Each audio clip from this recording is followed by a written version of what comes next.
In this video, isi-share ko sa inyo paano ako nag-register ng online business ko sa BIR. Ito lang ang masasabi ko guys, mas mabuti na pumunta na lang kayo sa BIR RDO branch ninyo. Huwag na lang kayong mag-try na mag-email kasi from my experience, I waited almost 2 weeks. Wala din naman reply sa RDO ko. Sinunod ko din naman kasi ang nasa YouTube at tinry ko lang if same process lang, and yun nga, napagtanto ko na hindi lahat ng RDO have the same process. Almost 2 weeks akong naghintay sa reply ng RDO ko and wala talaga akong nakuhang reply. So nag-decide na lang ako na pumunta na lang mismo sa BIR at doon mag-apply. For more info pala regarding sa business na pinaregister ko, yung RDO ko is RDO 80 or Mandaue City na BIR. Sole proprietorship ang type of business na pinili ko. Tax type 8% income tax rate non-VAT. Since less than 3M naman yung sales ko. So meaning in every 250,000 pesos na sales for 1 year, wala akong tax. Pero dapat magpa-file talaga quarterly and annually. If example, naka 500,000 pesos ako this year, yung tax ko is 500,000 pesos minus 250,000 pesos is equal to 250,000 pesos. Tapos ita times natin sa 8% na income tax rate. So yung tax ko that year is 20,000 pesos. Ang business expenses are not allowed for deduction sa tax type na ito. Yung filing nga is every quarter and annual. Here are the steps kung paano ko ni-register ang online business ko sa BIR. So sa first step, fill out and print out the requirements. For sole proprietorship, ito ang mga requirements. Ilalagay ko sa description ang checklist provided by BIR. Ilalagay ko rin sa baba ang mga links ng form para diretso nyo nang ma-download.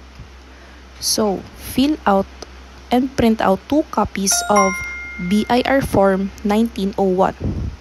Magdala din ng 2 copies of valid ID. Yung sa akin, TIN and passport. Also, mas mabuti na dalihin nyo na lang din yung birth certificate nyo para in case na may problem sa BIR records nyo ay makorek agad. May kakilala kasi ako na may problema pala sa spelling ng name niya sa BIR records. Although sa TIN niya, tama naman lahat. So ito is para hindi masayang ang oras ninyo. I-photocopy nyo na rin. Next requirement is print out of proof of residence since walang complete address yung TIN ko. Yung sa akin is sa VECO, parang meral ko siya na version dito sa Cebu. Basta't may name mo at may complete address. And lastly, 2 copies of your DTI certificate. For the fees naman, i-ready nyo na rin ang expense na 30 pesos para sa documentary stamp fee and 1,500 pesos for the printing of the official receipts, 50 sheets each booklet, and minimum of 5 booklet. And no fee na para sa registration. So at first, nag-send ako sa RDO email address ng mga scan copy ng requirements ko, hoping na mag-reply sila para hindi na ako pumila at diretso pick up na lang sa branch ang COR. Naghintay ako ng almost 2 weeks at nag-decide na lang ako na pumunta sa BIR mismo kasi nasasayang ang oras ko. So ang next step natin is requirements assessment and application for printing of official receipts. Pumunta ako sa BIR RDO 80 which is located sa Insular Square, Mandaue, 2nd floor. Pagdating ko doon ay nagtanong ako sa guard if saan mag-a-apply for registration ng online business. Tinuro niya ako sa mag-a-assess ng requirements. Tapos chinek ng personnel ang requirements ko. So far okay lahat. Sabi niya pumunta daw ako sa official receipt printing press na located lang same floor.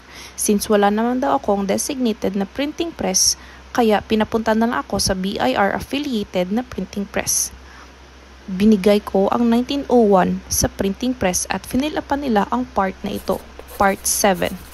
Tapos nagbayad ako ng 1,500 pesos para sa 5 official receipts. Minimum na yung 5 books. After, nagbigay sila ng resibo. Magme-message lang daw sila sa number ko if ready for claiming na yung official receipts at ipakita lang ang resibo for claiming. After, bumalik ako sa nag-a-assess or sa assessment area. Tapos pinakita ko sa kanya na tapos na ako sa printing press process. Binigyan niya ako ng temporary number at pinapunta ako sa client support section. Pagpasok ko, tinanong ako kung ano ang pakay ko. So, for business registration, binigay ko yung temporary number ko sa personnel tapos binigyan niya ako ng queuing number for counter 1, which is designated para sa new applications of businesses only.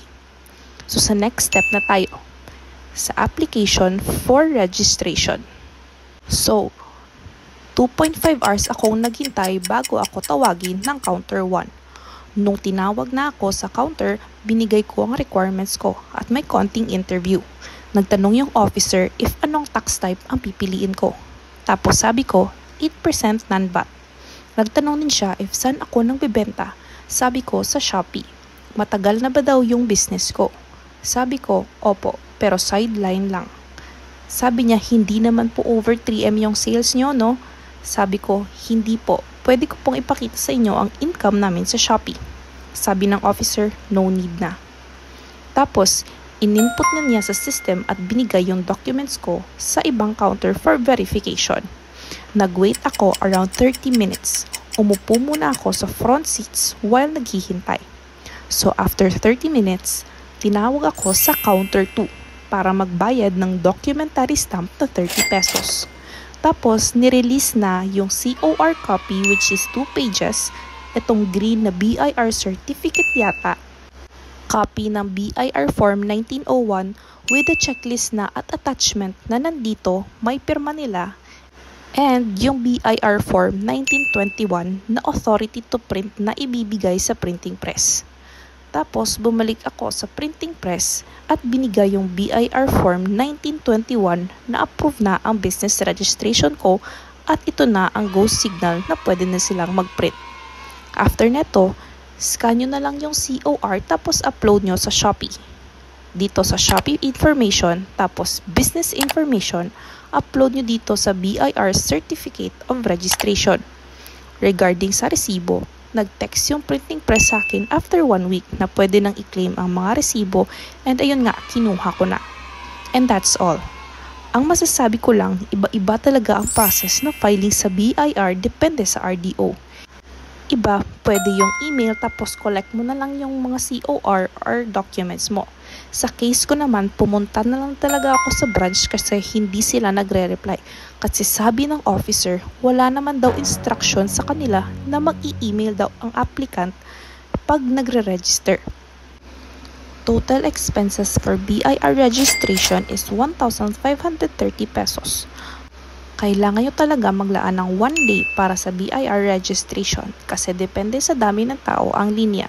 Sa case ko, half day lang kasi that time hindi naman gaano kadami yung tao. Sana nakatulong ang video na ito. Do like and subscribe!